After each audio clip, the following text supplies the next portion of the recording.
You are not invited because you are wise. This is the first thing you misunderstand. The invitation does not arrive seeking intellect, restraint, or balance. It does not come looking for truth. It arrives looking for participation.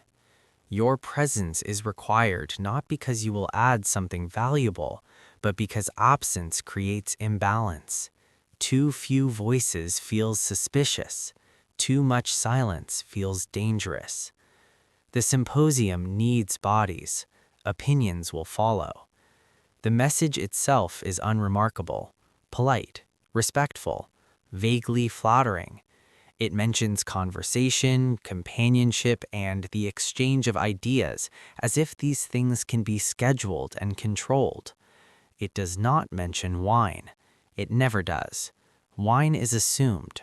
Wine is understood. Wine is the architecture holding the evening together.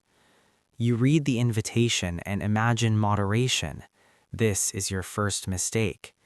You imagine men reclining thoughtfully, speaking in turns, listening carefully, allowing silence to exist between sentences.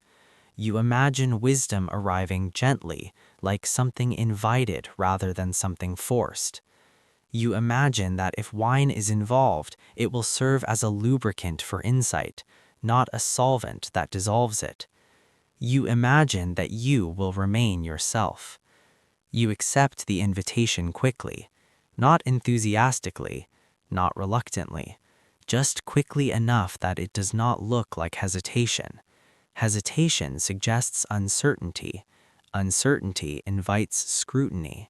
Scrutiny is exhausting. It is easier to say yes and deal with the consequences later.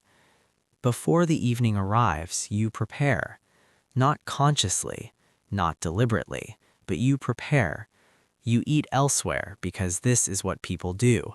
You eat a meal that is sufficient but not heavy, enough to signal responsibility, not enough to interfere with what is coming. No one explains this rule. Everyone follows it. Tradition does not need instruction when it has survived long enough to become instinct. As you eat, you reassure yourself. You tell yourself that you will drink slowly, that you will listen more than you speak, that you will choose your words carefully. You imagine yourself as someone who can be surrounded by excess without becoming part of it. This thought comforts you. It is also false. You dress appropriately, not formally, not casually, somewhere in between, the kind of clothing that says you respect the occasion without appearing desperate to impress. You are already performing, and the performance has not yet begun. When the time comes, you walk to the house. The street is quiet. Lamps flicker. The night feels open, unconcerned with what you are about to do. You pause briefly outside the door, not because you are nervous, but because something in you recognizes that crossing this threshold is a commitment. Once inside, leaving will not be simple. You knock. The door opens, and immediately the illusion of normal social rules begins to dissolve. You are greeted warmly, not sincerely. Warmth is easy at the beginning of the evening. Warmth costs nothing when everyone is still sober enough to maintain it. You exchange brief pleasantries that mean nothing and establish nothing. Names are repeated, compliments are offered, eye contact lingers just long enough to feel intentional. Then you are guided inward. You notice your shoes are removed. This feels ceremonial at first, respectful, almost sacred. Only later will you realize it is practical. Shoes complicate balance. Shoes become obstacles when coordination declines. Shoes are removed for safety, not symbolism. The room opens up around you. There are no chairs. This is not an accident. Chairs suggest posture. Posture suggests control. Control suggests hierarchy. The symposium does not want hierarchy. It wants equality, or at least the appearance of it. Couches line the walls, arranged deliberately, forcing bodies into proximity. Everyone faces inward. No one is allowed to disappear into the background. You are expected to recline immediately, not after greeting everyone, not after orienting yourself, immediately. Standing too long suggests hesitation. Hesitation suggests discomfort. Discomfort is contagious. You choose a couch and lower yourself into it, attempting to appear natural. You fail. The human body was not designed to recline sideways while engaging in intellectual performance.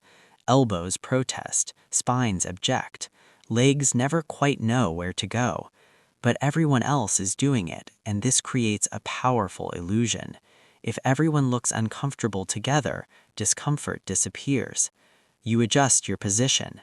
It gets worse. You stop adjusting. Across the room, you observe the same quiet struggle happening everywhere. Men shifting subtly, faces tightening, then relaxing. No one comments. Commenting would acknowledge the lie. The lie must be maintained. Low light fills the space, not for romance. Romance would be inappropriate here. The lighting exists to soften judgment. Shadows blur expressions. Details disappear. It becomes harder to track who said what, who reacted how, and who might remember later. This is intentional. Servants move quietly through the room. They do not participate. They do not judge. They have seen this before, many times. They know which men will become loud, which will become emotional, which will become unbearable. They already know how the night ends. At this early stage, the room hums with anticipation, not excitement, anticipation. Everyone believes something is about to happen, though no one can say what. You tell yourself it will be calm, that this will be a gathering of minds, not egos. You tell yourself that wine will be present, but reason will remain in control. Then the wine arrives, not casually, not quietly, with ceremony. A large communal bowl is carried in and placed at the center like a religious object. The room acknowledges it collectively, even if no one speaks. This is the true beginning. Everything before this was preparation. You are told, politely and confidently, that the wine has been mixed with water. This is meant to reassure you. It should not. Ancient wine is not modern wine. It is thicker, darker, stronger. Drinking it undiluted is not bravery, it is recklessness. Dilution is survival, not moderation. You nod approvingly as if the ratio matters to you. You will ignore it later. The first cups are poured, carefully, respectfully. At this moment, reason is still present in the room. It will not stay. You lift the cup. You sip cautiously. The taste is sharp, earthy, and far more assertive than you expected. You nod again. Everyone nods. This is a room full of men pretending they understand exactly what they are doing. Conversation begins gently. Light topics, safe observations, polite humor. Everyone is still performing civilization. This phase is brief. It always is. It exists only to make what follows feel like an accident instead of a destination. Someone refills your cup. You did not ask for this. You consider declining. You do not. Declining suggests arrogance or weakness. Both are dangerous. You accept, recalculating your control silently. The warmth begins. Not drunkenness, warmth. Your thoughts feel looser. Your words feel easier. You believe sincerely that you are becoming clearer. This belief is convincing. It is also false. Around the room, the same transformation is happening. Voices grow slightly louder. Laughter lasts slightly longer. Interruptions begin appearing, framed as enthusiasm rather than rudeness. The symposium has begun, and you are already deeper inside it than you realize. At first, the body resists. This is important to understand. The discomfort is not accidental. It is not a flaw in the arrangement. It is the arrangement.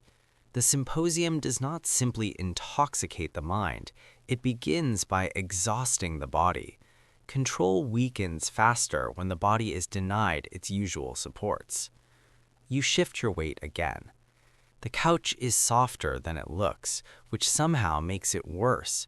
Softness invites sinking. Sinking invites imbalance.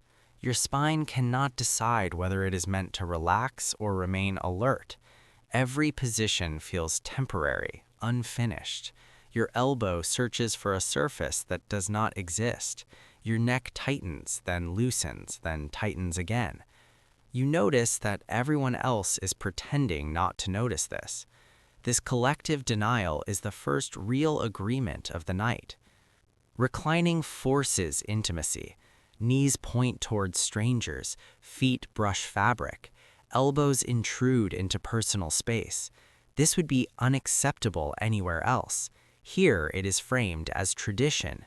Tradition is the most efficient way to suspend consent without appearing violent. You adjust again, slower this time, hoping subtlety will disguise necessity. It does not. The man beside you exhales sharply, not in annoyance but in recognition.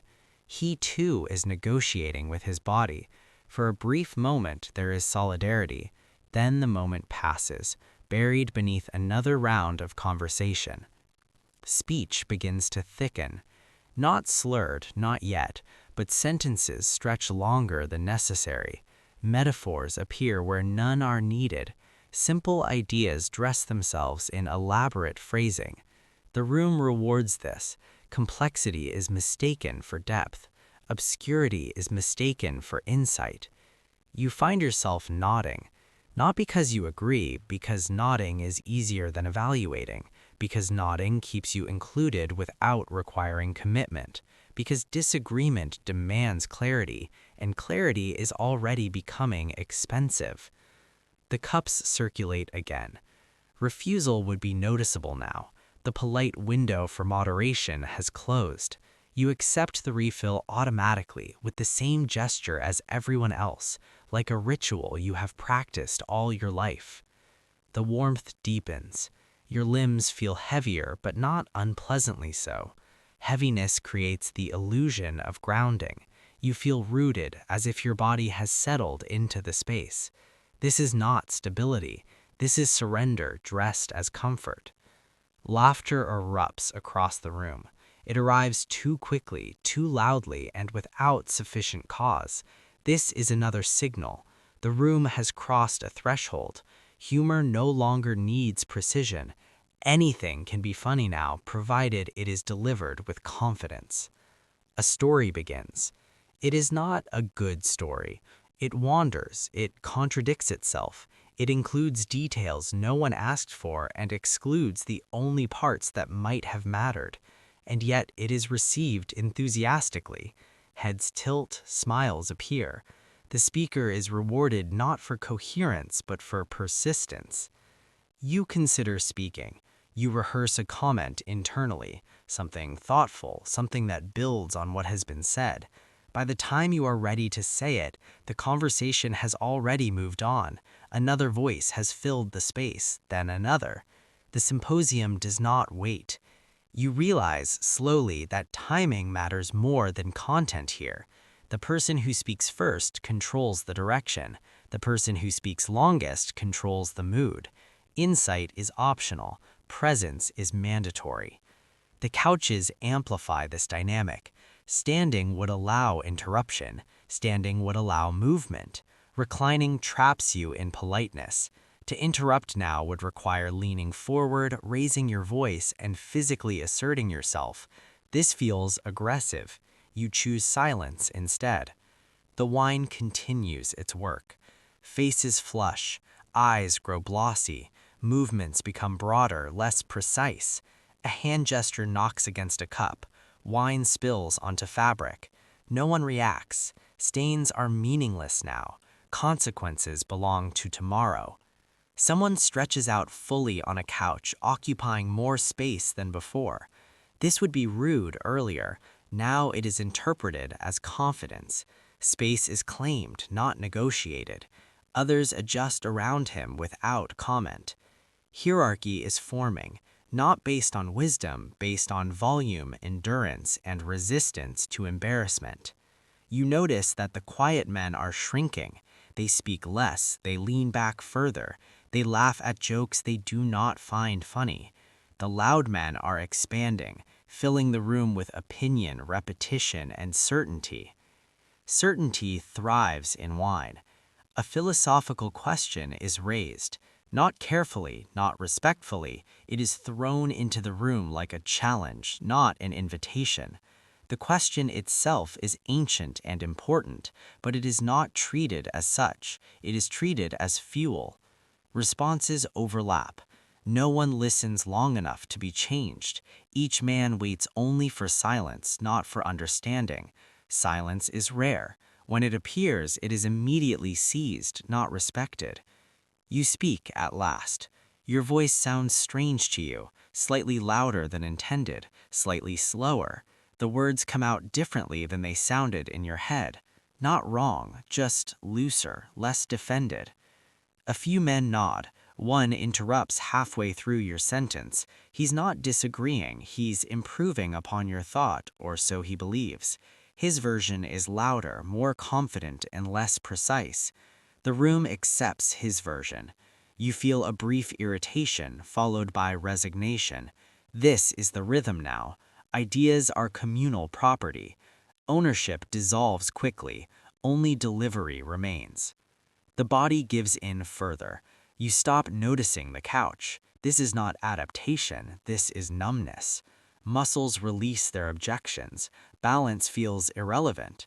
You could slide off the couch and it would feel like part of the evening. Another refill. You no longer track how much you have had. Counting feels unnecessary. Everyone is drinking. Everyone seems functional. You feel functional. Functionality becomes the new metric for control, even as the definition quietly shifts. Music begins somewhere. At first it is background, strings, light percussion, something decorative. Then someone demands it be louder. The request is granted. Music fills the gaps that thought once occupied. Silence is no longer tolerated. Conversation changes shape.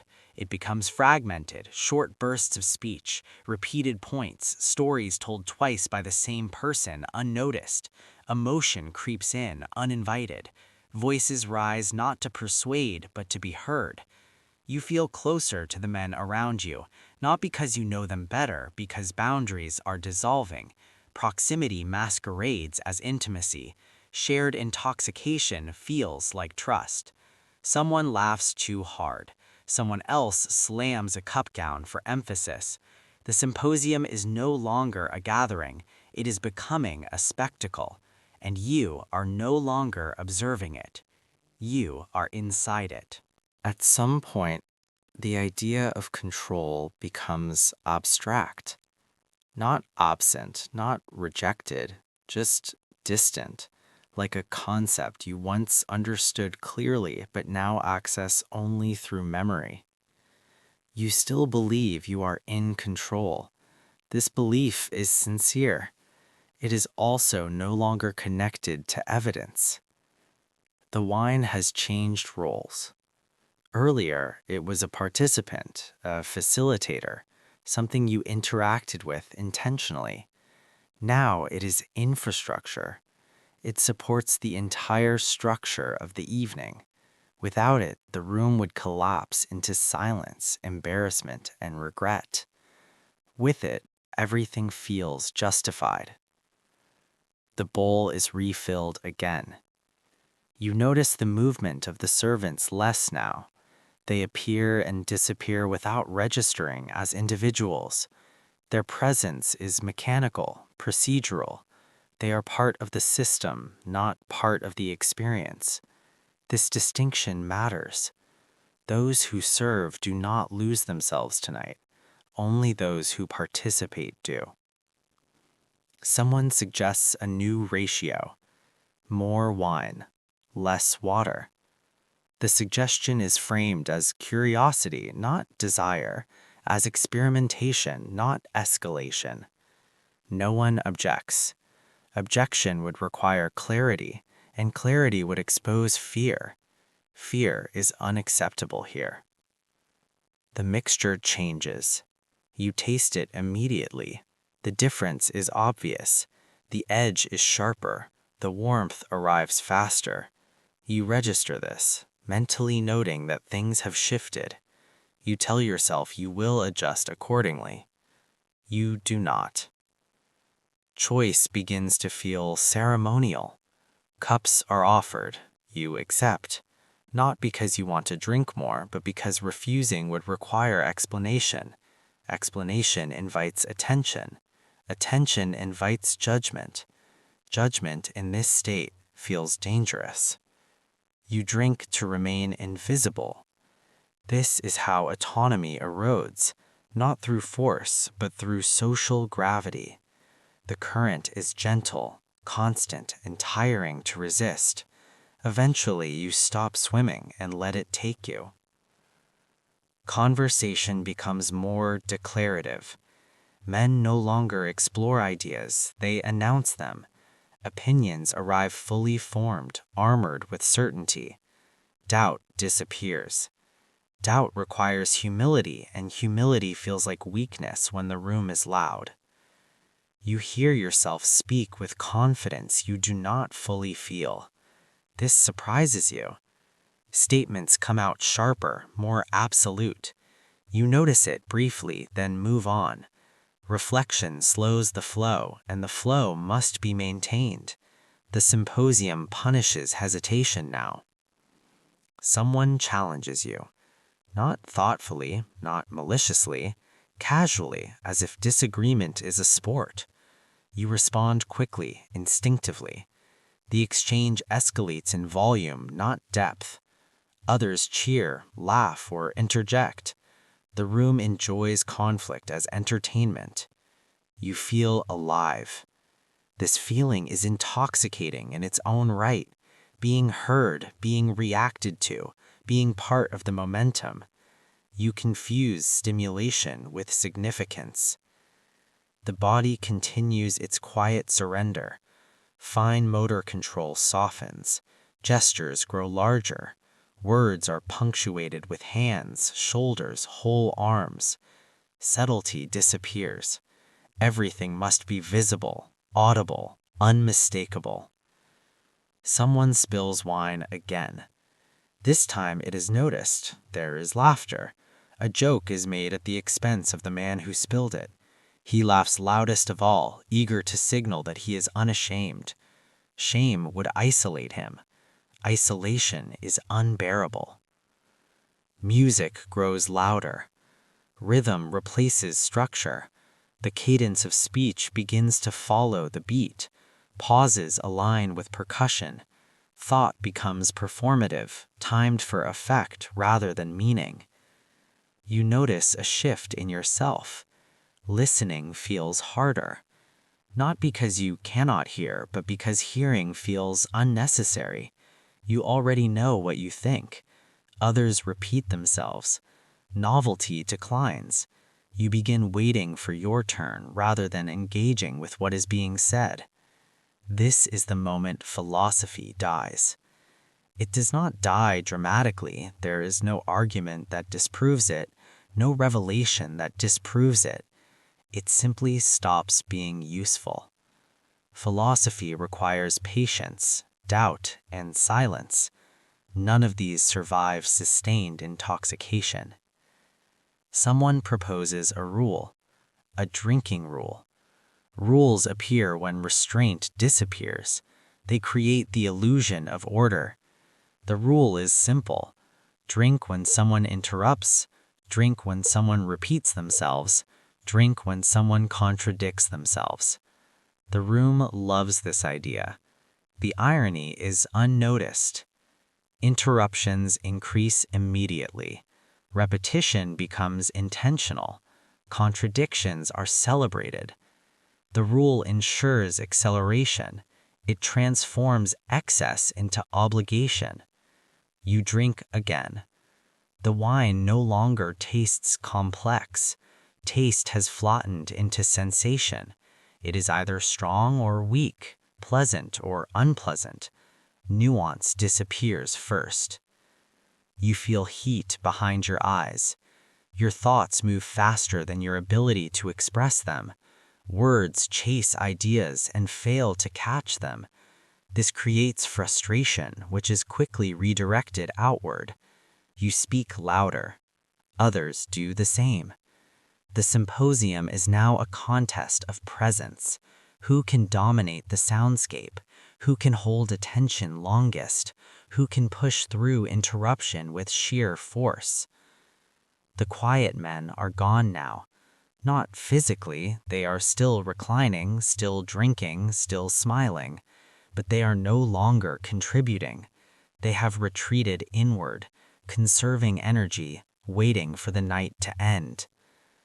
The loud men thrive. They repeat stories, they exaggerate, they perform versions of themselves they believe are impressive. The room rewards them with attention, which only encourages further excess. You notice the absence of consequence. No one is taking notes. No one will remember exact words tomorrow. The future has been temporarily suspended. This creates a dangerous freedom. When nothing is recorded, everything feels permissible. You say something you would normally soften. It lands, not because it is wise, but because it is bold. Boldness is currency now. Precision is irrelevant. The room reacts. You feel validated. This validation is addictive. You drink again. Control, once a concern, now feels unnecessary. The symposium no longer asks whether you should drink, speak, or escalate. It assumes you will. Choice remains technically available, but choosing differently would require stepping outside the rhythm, and stepping outside the rhythm feels like stepping off a moving structure into darkness. You stay inside, and the night continues to accelerate. Every symposium pretends it has a center. Not a leader exactly, a moderator, a figure whose presence implies restraint, whose role is to guide rather than dominate. This symposiarch is meant to regulate the wine, pace the evening, and preserve the thin illusion that what is happening is intentional. You remember being told this. You remember believing it. At the beginning of the night, the symposiarch was introduced with a tone of respect, not reverence, but confidence. He was presented as someone capable of holding the room together, someone who understood balance, someone who would prevent excess without extinguishing pleasure. This role matters only at the beginning. Authority requires distance. It requires sobriety, or at least the appearance of it. It requires the willingness to remain slightly outside the experience in order to protect it from itself. This is a lonely position, and loneliness is intolerable when wine is flowing freely.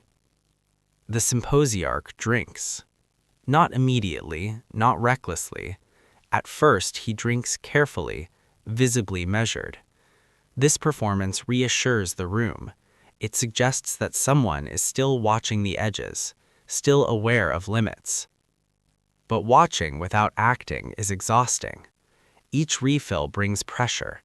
Each raised cup is an invitation. Each refusal would mark him separate, as above, as not fully committed to the shared intoxication. Authority that refuses communion risks becoming irrelevant. Eventually, he drinks like everyone else. This is the moment the symposium loses its spine. You do not notice it immediately. Failure of authority is quiet at first. It arrives disguised as relaxation. The symposiarch laughs more easily now. He interrupts occasionally. He allows the wine ratio to drift without comment. Small concessions, then larger ones. Someone suggests another increase in strength. The symposiarch hesitates, smiles, and agrees. His agreement is met with approval. The room rewards him for surrendering his role. Authority is only tolerated when it aligns with desire. From this point on, moderation becomes symbolic. Rules exist, but they are no longer enforced. Suggestions replace decisions. Boundaries blur. The symposiarch becomes just another voice, slightly louder due to habit, but no longer commanding. The room senses this instantly. Conversations fragment further. Overlapping speech intensifies. No one waits for permission to speak now. Turn-taking dissolves. Momentum replaces structure entirely. You feel the shift in yourself. Earlier, you still tracked who was speaking, who was responding, where ideas began and ended. Now everything overlaps. Thoughts bleed into one another. Attribution disappears. You cannot remember who said what, only that it sounded convincing at the time. This is not confusion. This is liberation without direction. Someone challenges the symposiarch openly, not aggressively, playfully, a joke at his expense. The room laughs. He laughs too, a little too loudly. By laughing, he confirms what everyone already knows. He will not reassert control. The joke opens a door. Others follow. Interruptions aimed at him go unchecked. His attempts to redirect conversation are ignored. When he suggests slowing the pace, someone refills cups immediately. The suggestion dies in action, not argument. Authority collapses when it becomes optional. The wine now circulates without rhythm. Cups are filled at random according to proximity rather than plan. Some men drink faster than others. Disparities widen. Synchronization is lost. This creates imbalance. Some voices accelerate into incoherence. Others lag behind, trapped between sobriety and intoxication. The room no longer moves as one organism. It splinters into competing currents.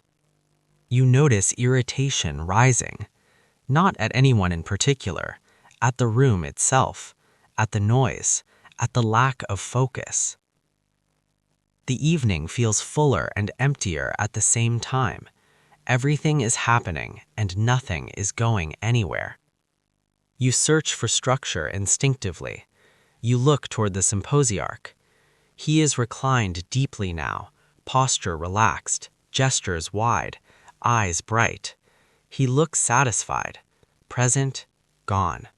He has chosen belonging over responsibility. This choice feels human.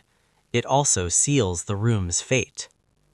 Someone proposes entertainment, music, louder, a performance, a game, anything to replace conversation which has become too chaotic to sustain. The proposal is accepted instantly. Action is easier than thought now. Servants are instructed loudly, repeatedly, and sometimes contradictorily. They comply anyway. They have learned that logic is temporary here. They follow the most recent command and ignore the rest.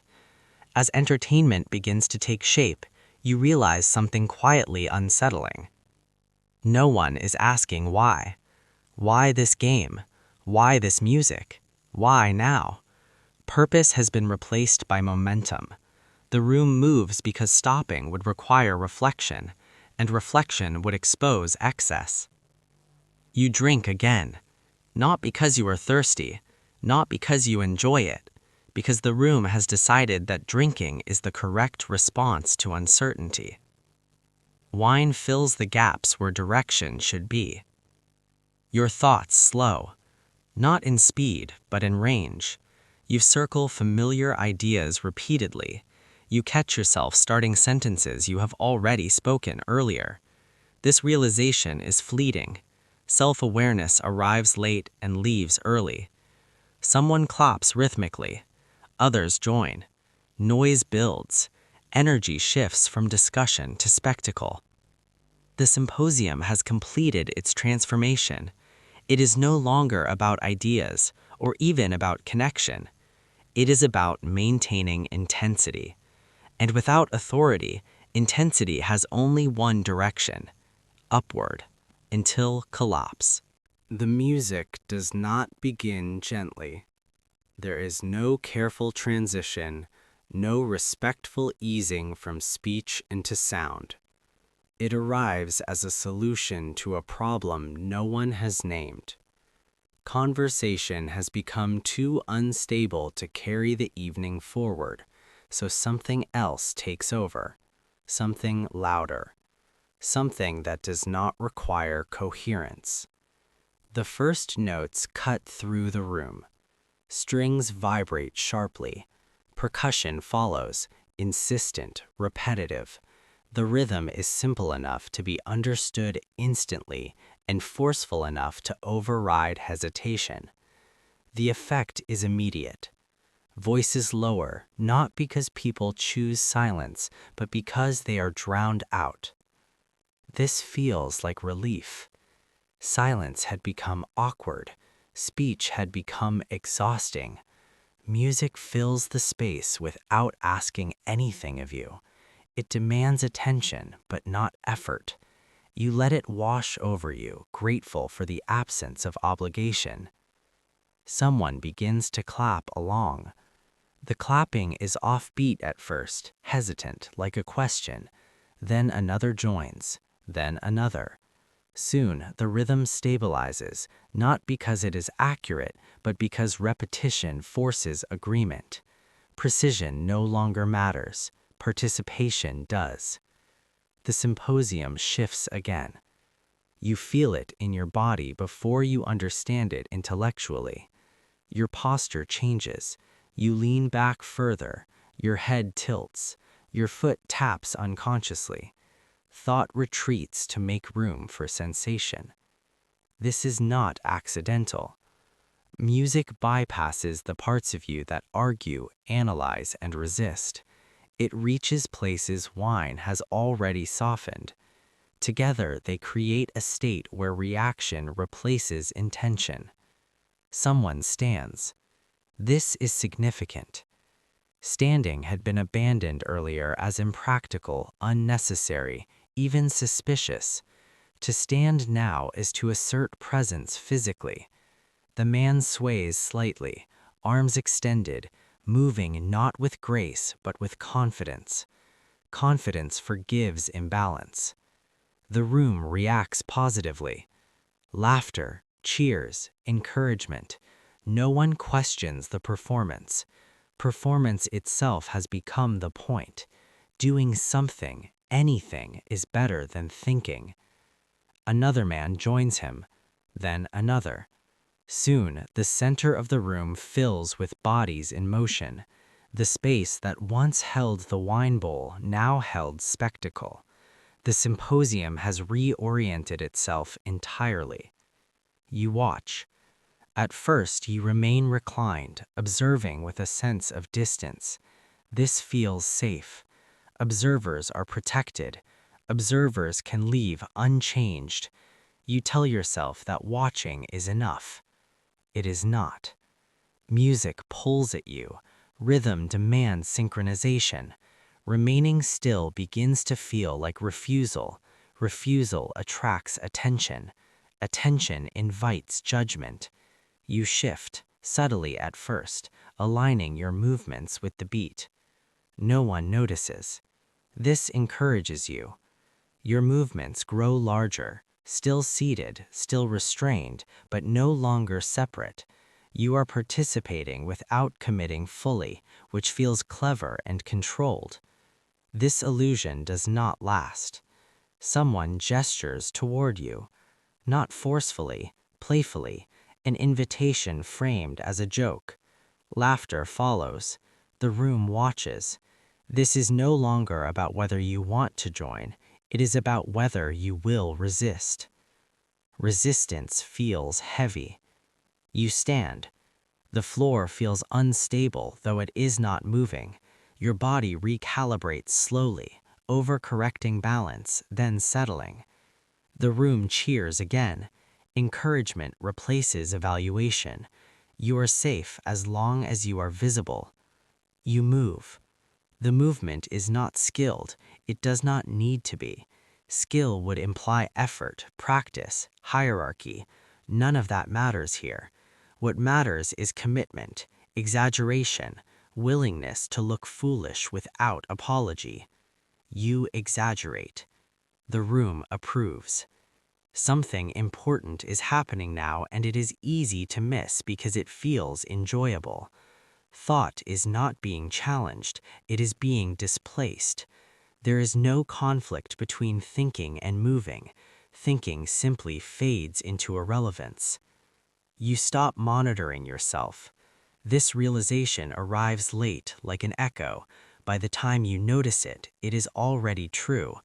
You are no longer asking how you look, what you mean, or how you will remember this later.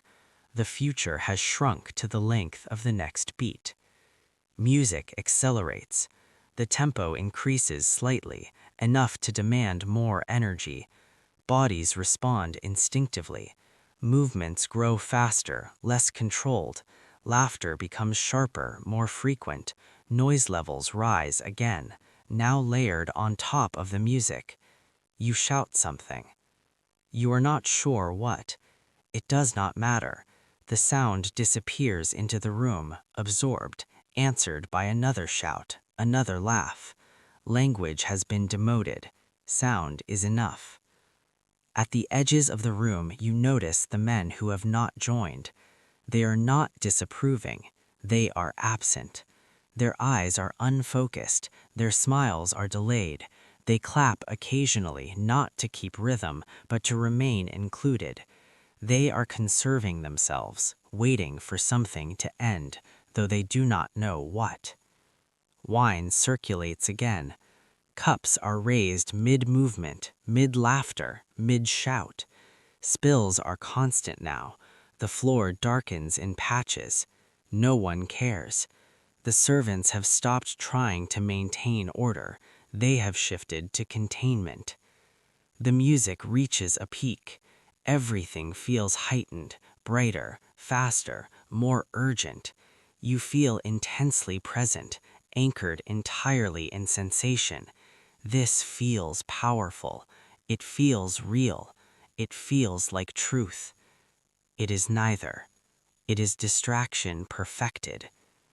When the music finally stops, it does not fade, it cuts. The sudden absence is disorienting. Your body continues moving for a moment like a machine after power is cut. Sound collapses into breathing, footsteps, fabric shifting. The silence is loud.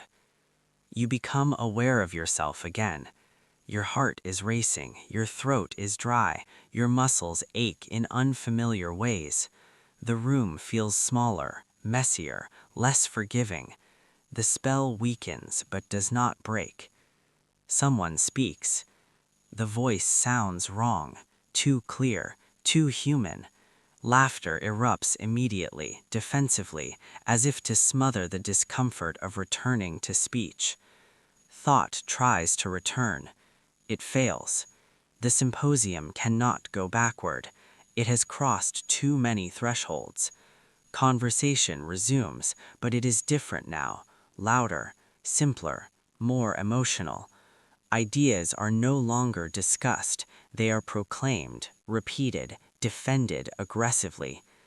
Music has not ended thought, it has replaced it. And now, without it, the room does not know how to think again. Games appear when meaning collapses. They arrive not as entertainment, but as structure. When conversation can no longer sustain itself and music has exhausted its novelty, the room reaches for rules. Rules, even arbitrary ones, feel comforting. They give shape to chaos without challenging it. Someone suggests a game. The suggestion is met with immediate approval. No one asks what the game is. Agreement comes first. Details follow later, if at all. The room wants direction, not depth. The game is simple. It has to be. Complex rules would require attention, memory, and fairness. None of these survive long in this environment. The game relies on chance, reaction, and drinking. It rewards boldness and punishes hesitation. It accelerates everything already in motion. You are given instructions once. You half listen. Others listen less. It does not matter. The rules will be reinterpreted immediately anyway. What matters is participation. What matters is that everyone agrees something is happening. The first round begins. Someone loses. The loss is celebrated loudly. The punishment is drinking. The cup is raised. Cheers erupt. The drink is finished quickly, not because it tastes good, but because delay feels like resistance. You notice the language has shifted. People no longer say drink. They say punishment. They say you have to. Obligation replaces choice completely now. The illusion is gone. The game formalizes what has already been happening. Escalation without justification. Competition emerges instantly. Not thoughtful competition, not strategic. It is competition of endurance, bravado, and willingness to humiliate oneself publicly. Winning feels good, but losing feels productive too. Losing earns attention. Attention has become the primary reward. You lose a round. The room reacts before you do. Someone pushes a cup into your hand. Someone else chants. The chant is incoherent but rhythmic. You laugh and drink. The wine hits harder now. Your body processes it differently. Earlier, warmth spread gradually. Now it arrives in waves, sudden, heavy, unavoidable. You feel it behind your eyes, in your chest, in the delay between intention and action. Balance becomes unreliable. You correct too late. You overcorrect. You steady yourself by grabbing a shoulder that is not yours. No one objects. Touch has lost its boundaries. The game continues. Rules are bent, then ignored. Someone declares themselves immune. Someone invents a penalty on the spot. The room accepts both without question. Consistency is unnecessary. Fairness is irrelevant. Momentum is everything. Laughter grows sharper. Not kinder, not warmer. Louder, more aggressive. It punctuates moments of embarrassment, missteps, and excess. The room feeds on exposure. Privacy has been fully dissolved. You catch fragments of thought, brief flashes of awareness. This is getting out of hand. You should slow down. This will be remembered. These thoughts appear like warnings and vanish before they can anchor themselves. The game moves faster. Multiple rounds blur together. You cannot remember who is winning. You cannot remember when it started. Time compresses. Everything feels immediate and repetitive. Someone spills the wine bowl. This is no longer a small accident. The bowl tips, liquid rushing across the floor, soaking cushions, feet, fabric. For a moment, there is shock. Then laughter explodes. Applause follows. The spill is treated as a triumph, not a failure. The servants rush in. They move quickly, efficiently, without emotion. Cloths appear. The bowl is righted. Wine is salvaged, replaced, redistributed. The game does not pause. The spectacle continues uninterrupted. You feel something loosen inside you. Not joy, not relief. Release. The final threads of restraint snap quietly. You stop caring how you appear. You stop caring what you say. You stop caring what tomorrow will bring. The present has become too loud to compete with. You shout encouragement at someone you barely know. You jeer playfully at someone who stumbles. You feel powerful and exposed at the same time. This is the paradox of chaos. It feels like freedom while it erases you. Someone introduces a new rule made game. Everyone cheers. The rule guarantees more drinking. It rewards interruption. It punishes silence. Silence has become suspicious now. Silence suggests judgment. Judgment threatens the collective. You speak just to avoid being quiet. Your words are faster than your thoughts. Sentences trail off. You repeat yourself. You laugh at your own jokes preemptively, inviting approval. The room obliges. Music returns briefly, not as performance, as fuel, as background acceleration. The beat drives movement. Movement drives noise. Noise drives drinking. The system feeds itself perfectly. You feel heat rising. Sweat beads at your temples. Your clothes cling. The room smells of wine, bodies, and something metallic. Oxygen feels thinner. Breathing requires attention. Someone collapses on a couch. Not dramatically, casually, as if this was always the plan. The collapse is applauded. The man raises his cup from the couch and drinks. The room cheers again. You realize something unsettling. There is no endpoint built into this. The game does not conclude. It only intensifies. Winning is meaningless. Losing is productive. Stopping is unthinkable. The system does not allow exit without rupture. You look around. Faces are flushed. Eyes are unfocused.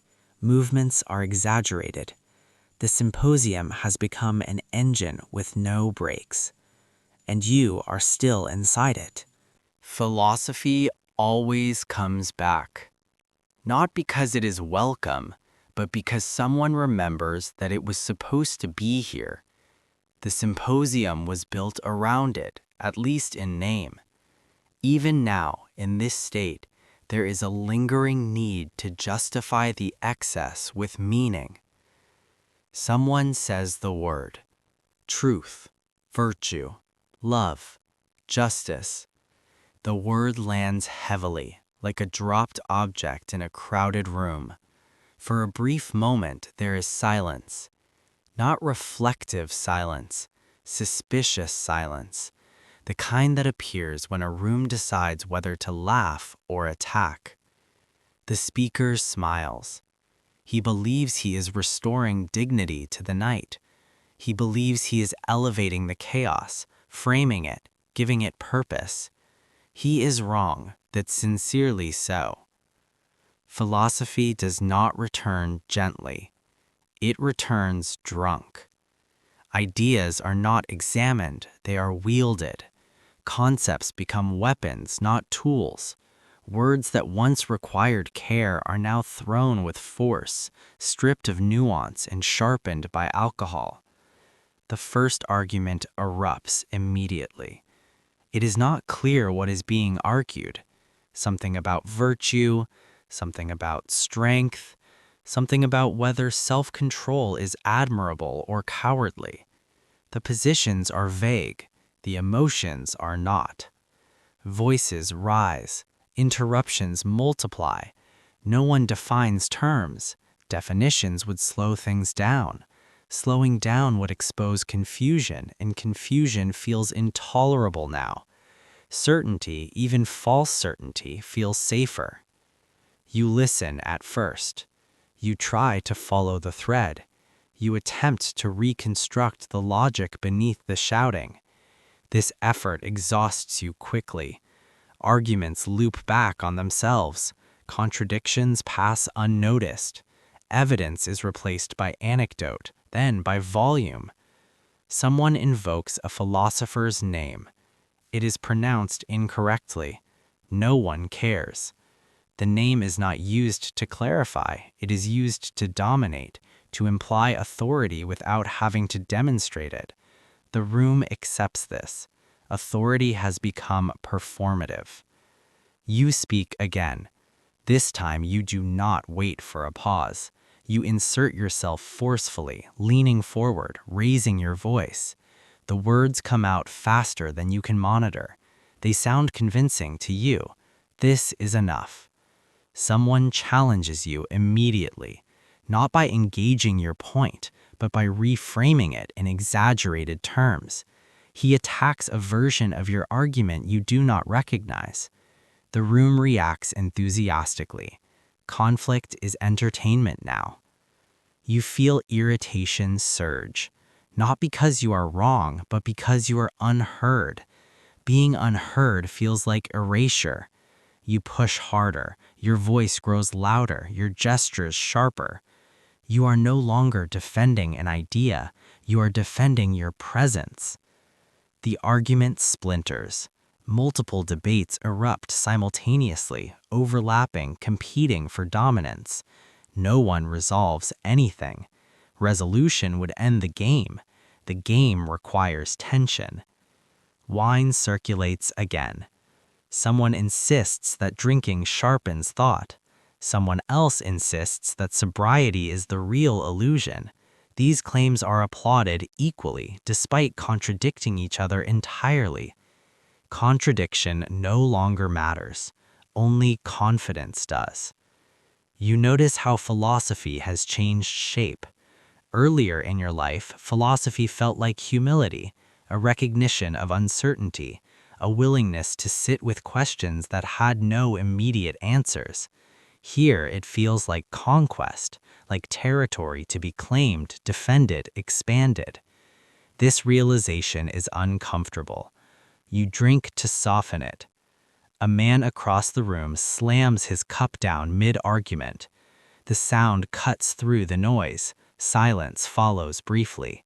He declares something absolute, a final truth, a statement meant to end debate. The room erupts. Cheers, laughter, applause. Not because the statement is true, but because it is decisive.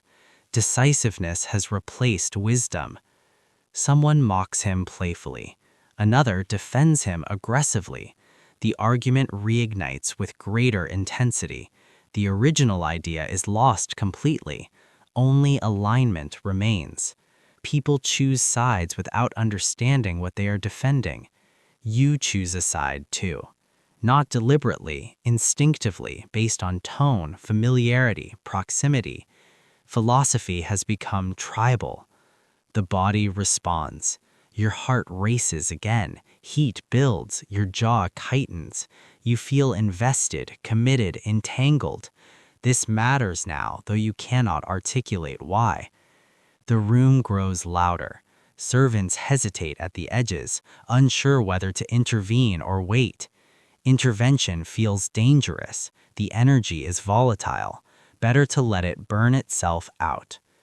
You say something sharper than intended, a personal remark disguised as a philosophical critique. It lands. The room gasps, then laughs. The man you addressed laughs too, but his eyes harden. A boundary has been crossed and disguised as intellectual play. This is the darkest transformation of the night. Ideas no longer protect people, they expose them. Philosophy, drunk, strips away politeness and offers justification instead. Cruelty is reframed as honesty. Aggression is reframed as passion. Recklessness is reframed as authenticity. You recognize this pattern. You have seen it elsewhere. In debates, in crowds, in movements that begin with questions and end with certainty. The symposium is a small version of something much larger. This thought flickers briefly. Then it is gone. The noise swells again. The argument fractures further. Someone knocks over a cup deliberately this time, punctuating a point. Wine spreads across the floor like a stain that cannot be ignored. No one cleans it. No one pauses. Philosophy has not saved the evening. It has given it permission. At some point, you realize no one is listening anymore. This realization does not arrive with clarity or concern. It arrives as a dull recognition, like noticing background noise that has been present for hours. Listening has not stopped suddenly. It has been eroding slowly, quietly, until it no longer exists at all. Sound fills the room. Not speech, not music, just sound. Voices layered over voices, laughter colliding with shouting, cups clinking, fabric shifting, bodies moving. Meaning has dissolved into noise. You speak. You are not sure why.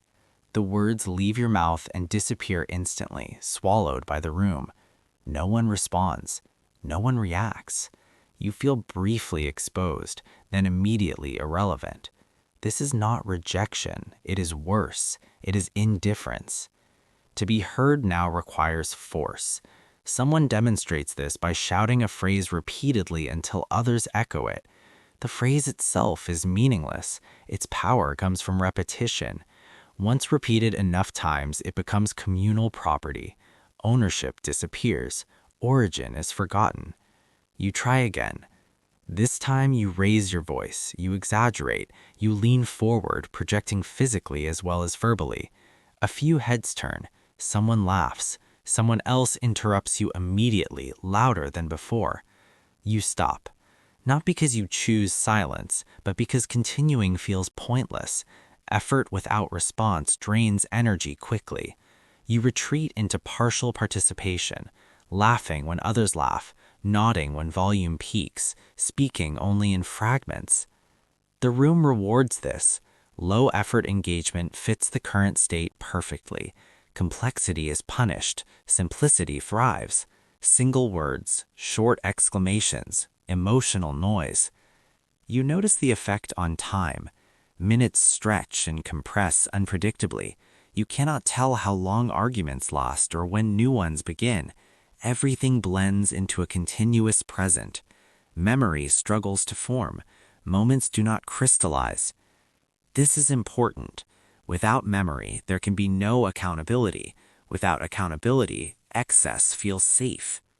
Someone knocks over a couch cushion. It is thrown aside carelessly, creating space for movement. The room reconfigures itself organically, without discussion. Paths emerge between bodies. New centers form and dissolve. Hierarchy now depends entirely on loudness. Those who can sustain volume dominate. Those who tire fade into the background. Physical stamina becomes intellectual authority. Endurance replaces insight. You feel your throat strain. Your voice is hoarse. You do not remember when this happened. You drink again, partly to soothe it, partly because the action feels automatic. The wine burns. You welcome the sensation. Sharp feelings are easier to process than subtle ones now. Pain feels grounding. It confirms that you still exist as a body, even as thought dissolves. You catch your reflection briefly, in a polished surface, a metal cup, a dark window. The face you see looks unfamiliar, eyes too bright, expression exaggerated, movement slightly delayed. This recognition should alarm you. It does not. It feels distant, theoretical, like observing someone else. Noise spikes again. A chant begins, then collapses, then reforms around a different phrase. None of it matters. The room responds to rhythm, not meaning. Volume becomes coordination. You feel tired, not sleepy, drained. A deep fatigue settles into your bones. The energy that fueled earlier excess is fading, replaced by heaviness. This is a dangerous phase. Exhaustion lowers resistance further. Some men grow louder as they tire. Others withdraw. You oscillate between these states, brief bursts of engagement followed by longer periods of observation. You no longer attempt to shape the evening. You are being carried by it. The servants move more cautiously now. They avoid eye contact. They anticipate spills before they happen. They stand ready with cloths and water. Their efficiency contrasts sharply with the room's chaos. You envy them. They will remember this clearly. They will leave unchanged. Someone falls. Not hard, not dangerously, but noticeably. There is laughter first, then concern, then laughter again when the man insists he is fine. He is helped back onto a couch where he immediately drinks. The room accepts this. Injury has become part of the aesthetic. Excess must look dangerous to feel real. You realize something else. No one has left. Not because no one wants to, but because leaving would require coordination, explanation, and will. All three are scarce now. Staying is easier than navigating exit. You consider leaving. The thought surfaces briefly, then sinks. Where would you go? The night outside feels cold, distant, unreal. This room, loud and overwhelming, feels complete. Leaving would break the spell. You stay. Volume continues to rise even as energy declines. This paradox strains the room. Noise becomes harsh, grating. Laughter turns brittle. Joy thins. This is the plateau before collapse. Something has to change. Either the night will end or it will fracture. You feel it coming.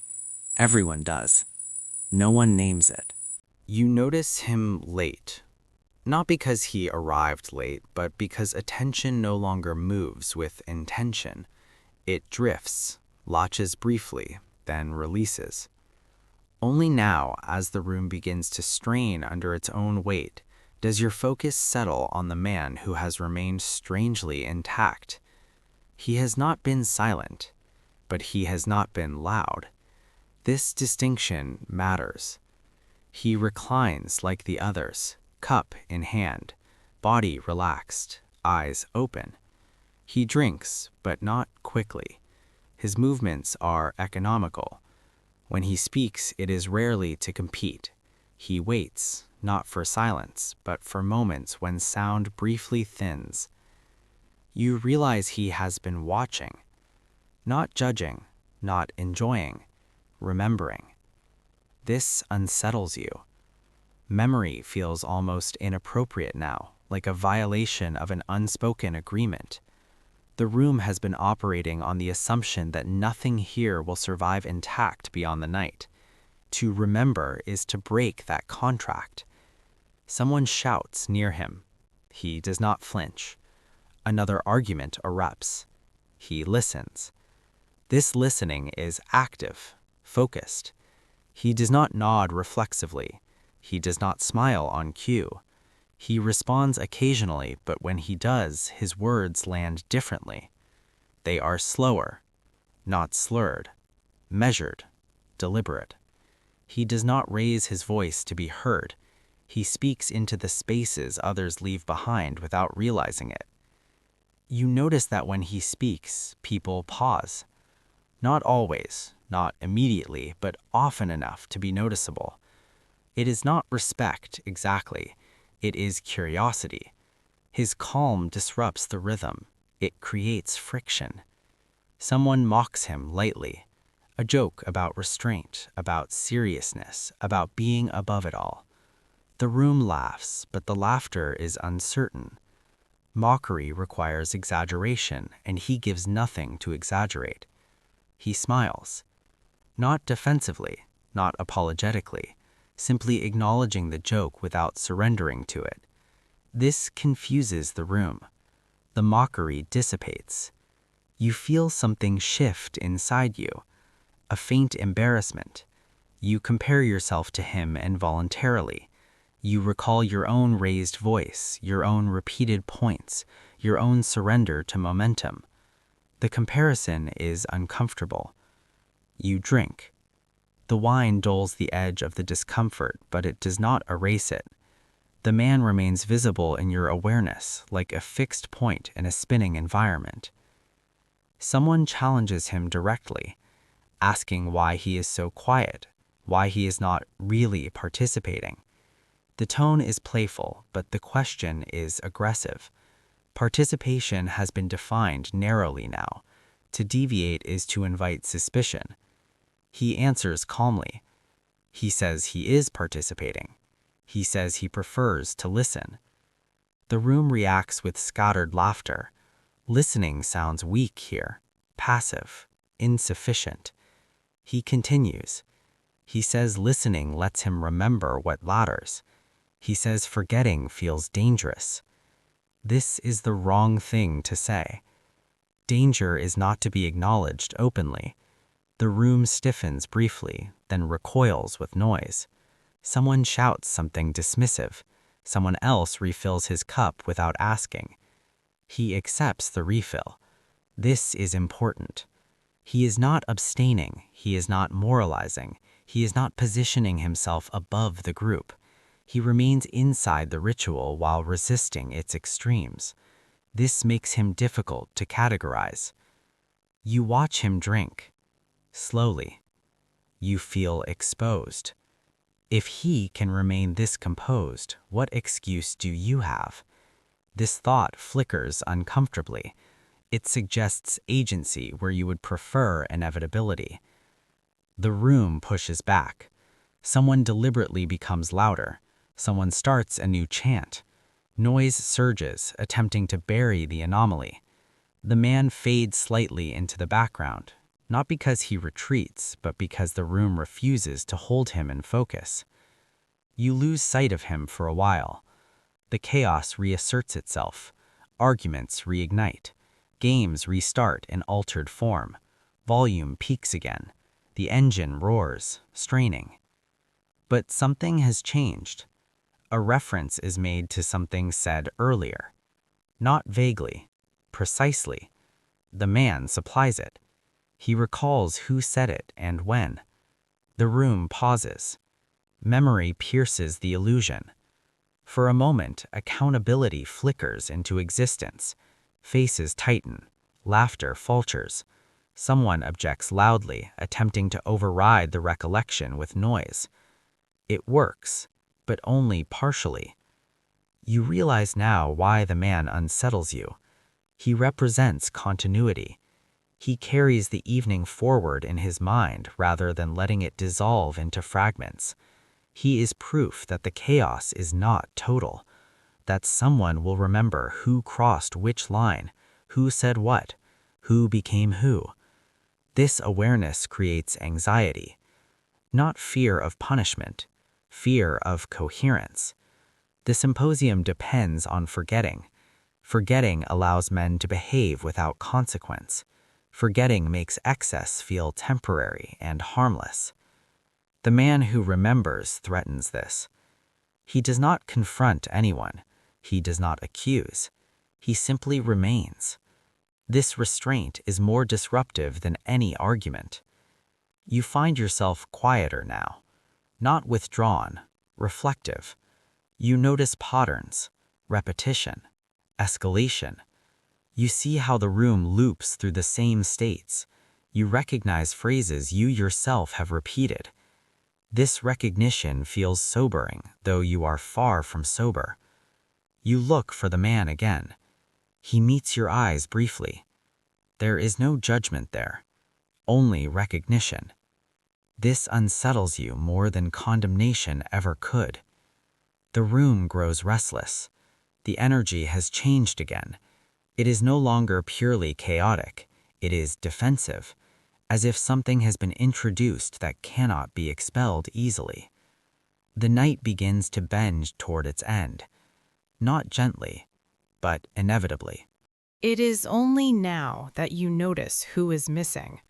Not because their absence has just occurred, but because the night has reached a stage where absence becomes visible. Early on, the room was too polite to reveal its shape.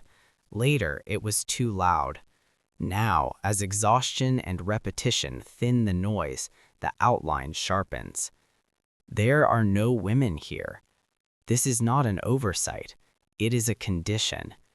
The symposium has always been designed this way, framed as tradition, justified as focus, defended as practicality.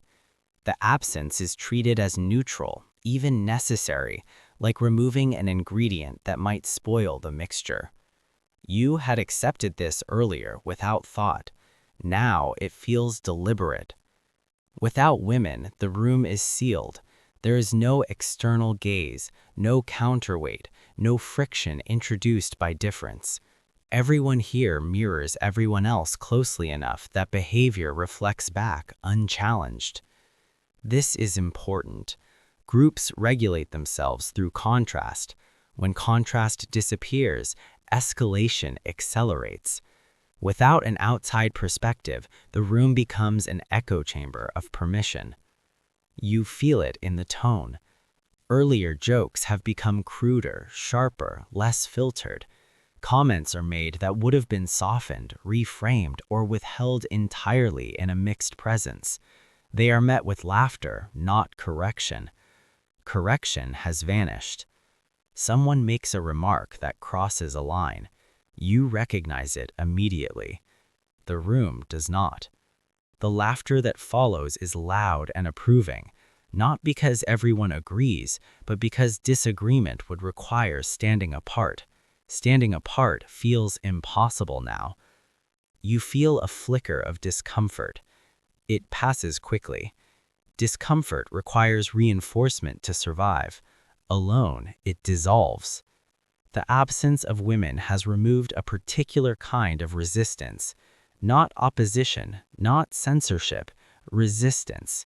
The kind that forces self-awareness simply by existing. The kind that changes how a room hears itself. Here, there is only amplification. Men compete with men for dominance, attention, and approval. Without an outside check, the competition escalates unchecked. Loudness increases, provocation sharpens, emotional extremes are rewarded. Someone boasts. The boast is exaggerated, clearly false in places. No one challenges it. Challenge would require facts. Facts would slow the room. The room wants momentum. You notice how vulnerability disappears. Not entirely, but selectively. Men express anger freely, confidence loudly, desire aggressively, but uncertainty, fear, and doubt vanish. These emotions require safety to surface. This room no longer provides it. You think about the man who remembers. You wonder how he experiences this. You glance toward him. He is still there, still present, still quiet. The absence seems to register with him as well. His gaze moves differently now, scanning not just individuals, but the structure of the room itself. Someone leans closer to you. They speak loudly, too close, breath heavy with wine. The physical boundary feels thin, porous. You do not step away. Stepping away would signal rejection. Rejection invites reaction. You nod. Agreement has become a reflex. You realize how much of the night has been about permission. Not explicit permission, but implied, the kind that emerges when no one objects. Each laugh grants approval retroactively. Each silence endorses what came before. Without women, there is no social cost to excess, no recalibration, no pause. The room drifts toward bravado. Stories become more extreme, achievements inflate, risks are glorified, failure is mocked, compassion disappears unless it can be performed loudly. You feel a strange duality. Part of you enjoys the intensity, the rawness, the feeling of being unfiltered, unobserved, unrestrained.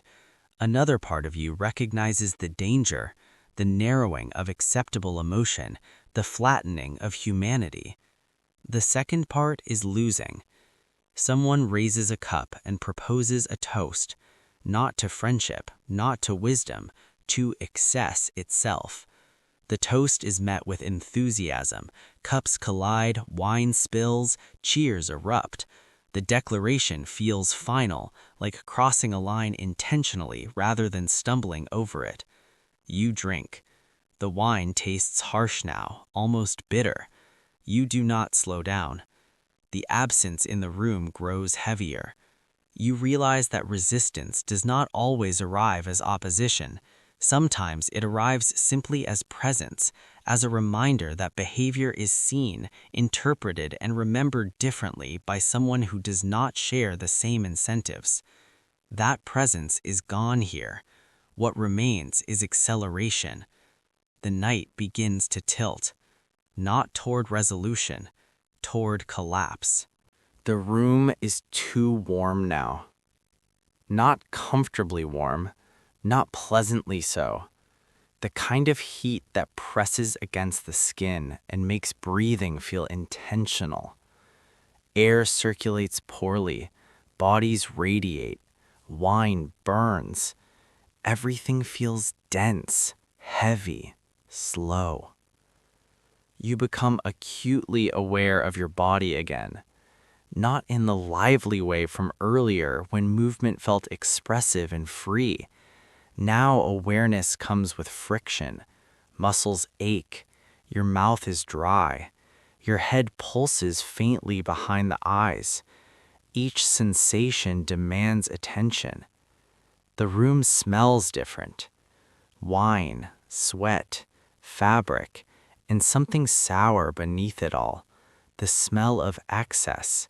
The smell of people who have been too close for too long without pause. Emotion thickens. Not joy, not excitement. Irritation, sentimentality, defensiveness.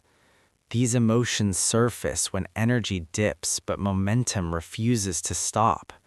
They are unstable, prone to sudden shifts. Someone grows suddenly emotional. Not dramatically at first. A voice cracks slightly. A sentence trails off. Laughter follows, nervous and sharp, attempting to smooth the moment. The man insists he is fine. He is not. He begins speaking about loyalty, about betrayal, about how no one really understands him. The words spill unevenly, unstructured, raw. The room quiets briefly, unsure how to respond. This is dangerous territory. Authentic vulnerability disrupts the unspoken agreement of the night. Excess is allowed, weakness is not. Weakness introduces obligation. Obligation demands care. Someone interrupts with a joke. The room laughs, relieved. The man laughs too, though his eyes glisten. The moment is buried. The room exhales and surges forward again, louder, faster, harsher. You feel something twist in your chest. A recognition. This could have been you. It almost was. Wine circulates again. Drinking has become habitual, disconnected from desire. Cups are raised automatically. You drink without tasting, without considering. Swallowing feels like maintenance rather than indulgence. The heat intensifies. Someone suggests opening a door or window. The suggestion is ignored. Movement toward relief would slow the evening. Slowing down feels like failure now. Voices rise again. Arguments reappear sharper than before. Tempers flare quickly. Disagreements that once felt playful now feel personal. Tone hardens. Jokes cut deeper. You feel yourself react faster. Irritation flashes suddenly, without warning. A comment lands wrong. A laugh feels mocking. A glance feels accusatory. Your responses are immediate, unfiltered. You say something harsh. It lands. The room reacts with a mix of laughter and tension. Someone responds defensively. Voices overlap. The exchange escalates briefly, then dissolves into noise. No resolution, just residue. You feel unsettled. Not guilty, not ashamed. Exposed. The point of no return is subtle. It is not marked by a single action or word. It arrives when self-correction disappears, when you notice something has gone too far and realize you no longer have the energy to pull it back. You are there now. You could leave, in theory. In practice, leaving feels impossible. Your body feels heavy, your thoughts feel slow, the room feels sticky, resistant. Every attempt to imagine standing, navigating the noise, explaining yourself feels overwhelming. You stay. The man who remembers watches quietly. You notice his posture has changed slightly. He is more upright now, more alert. He senses the shift. He has seen this stage before. the point where collapse becomes inevitable. Someone knocks over another cup deliberately. It is not playful this time, it is aggressive, punctuating a point that does not need emphasis. Wine splashes onto skin. Someone curses. Someone laughs too loudly. The heat spikes again. A minor disagreement flares into shouting, not loud shouting, sharp shouting, words aimed directly. Boundaries blur. The room tightens, attentive, energized by the possibility of conflict. For a moment, it feels like violence might occur. Not physical, emotional, verbal, something irreparable. Then it passes. Not resolved, spent. The energy dips sharply afterwards, like a fire starved of oxygen, flaring briefly before dimming. Exhaustion spreads. Men slump deeper into couches, movement slow, speech becomes slurred, repetitive, laughter weakens. The room sags under its own weight.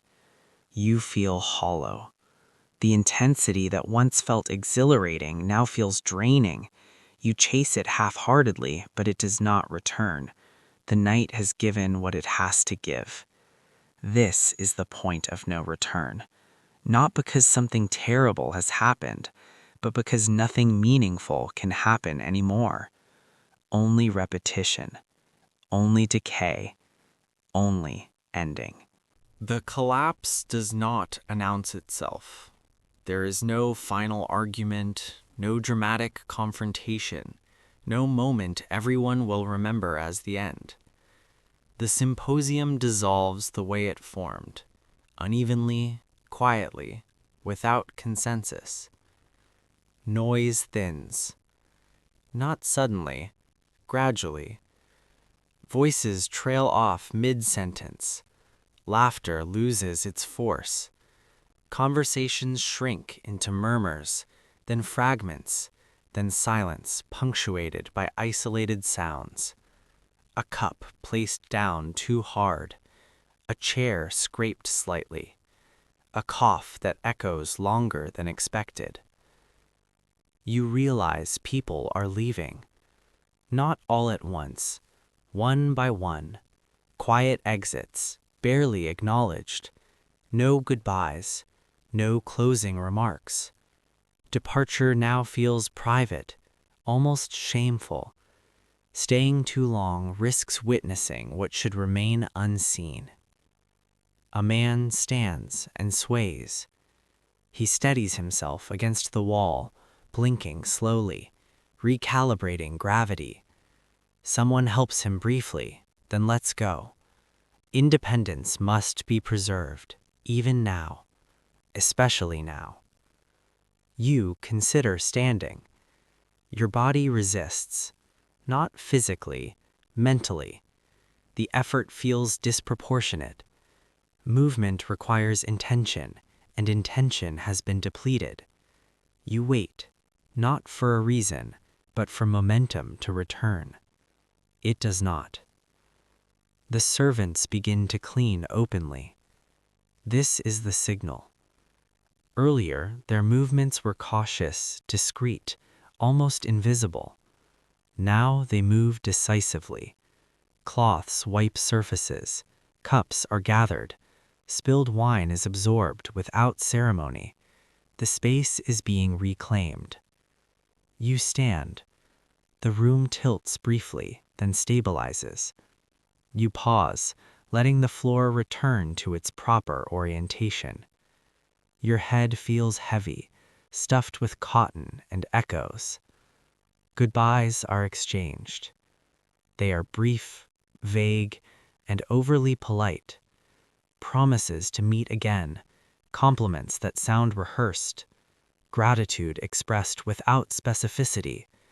Everyone agrees the evening was meaningful, without being able to say why. You look for the man who remembers. He is already gone. This feels appropriate. Outside, the air is cool. The contrast is sharp, almost painful. Your lungs expand fully for the first time in hours. The night feels enormous and indifferent. Sounds are clearer. Distant footsteps, a dog barking, wind moving through something unseen. You walk. Each step feels deliberate. The streetlights blur slightly. Your thoughts begin to drift without structure. Fragments of the night surface randomly. A laugh, a phrase, a face flushed with emotion. You try to assemble a narrative. It resists. The symposium does not want coherence. It survives by scattering itself across memory, leaving impressions without sequence. You sense that much of it will be gone by morning. This thought brings relief and unease. At home, you undress slowly. Clothes smell of wine and smoke and bodies. You drop them where they fall. Water feels necessary but unappealing. You drink some anyway. It does not help much. Sleep comes unevenly. Your body is exhausted. Your mind is not. Images replay without order. Conversations repeat with altered endings. Faces blur together. You drift in and out of shallow rest. Morning arrives without ceremony. Light feels harsh. Your mouth is dry. Your head aches in a dull, persistent way. You lie still, assessing damage. Memory is incomplete. This is intentional. You remember emotions more than events. Heat, noise, laughter, tension. You remember feeling included, then overwhelmed, then emptied. Specific words escape you. This, too, is how the symposium survives. You check yourself. No visible injuries, no urgent regrets, nothing obviously broken. This feels like success, though you are not sure why. As the day progresses, fragments return. A sharp remark you made, a moment you laughed too hard, a look someone gave you that now feels different. These memories arrive uninvited, carrying faint discomfort. You push them away. The day demands attention. Life resumes. You tell someone about the night. Your description is vague. You emphasize the beginning. You soften the middle. You skip the end. This version is easier to carry, easier to share. The symposium recedes, but not entirely. Something lingers. Not guilt, not shame, recognition. You recognize how easily structure dissolved, how quickly meaning was replaced by momentum, how excess disguised itself as connection, and noise masqueraded as depth. You recognize yourself inside it. This is the part that stays. The symposium was not about philosophy. This is the final correction. Philosophy was the excuse. Wine was the tool. Tradition was the shield. But the purpose was simpler and more enduring. The symposium was a machine for suspension. It suspended consequence. It suspended hierarchy. It suspended memory. It suspended the future. For a few hours, men were allowed to exist without continuity, to act without carrying their actions forward, to speak without owning their words, to feel without integration. This is not accidental. Societies require release valves, spaces where restraint loosens without collapsing the structure entirely. The symposium was one such space. carefully contained, temporarily chaotic, ultimately forgettable. Forgettable by design. But forgettable does not mean harmless. You saw how quickly volume replaced thought, how confidence outpaced understanding, how authority failed the moment it sought belonging, how absence removed resistance, how memory threatened the entire system simply by existing. You saw how easily you adopted. This is the uncomfortable truth. You did not resist because resistance required energy, required solitude, required being the one who breaks rhythm. You flowed because flowing was easier. The symposium rewarded this. It punished reflection subtly, without force, by making it inconvenient, by drowning it in sound, by framing it as weakness. And yet, one man remembered. This matters. It means the system is not total. It means forgetting is a choice, not a law. It means presence is possible even inside excess. The symposium ends, but versions of it persist. In meetings, in crowds, in comment sections, in movements that value intensity over clarity. Now you recognize the pattern. Heat, noise, acceleration, collapse, forgetting. You will see it again. The question is not whether you will enter such rooms. You will. The question is whether you will notice when meaning begins to dissolve, and whether you will remember what happened after. Because remembering is the only quiet resistance left.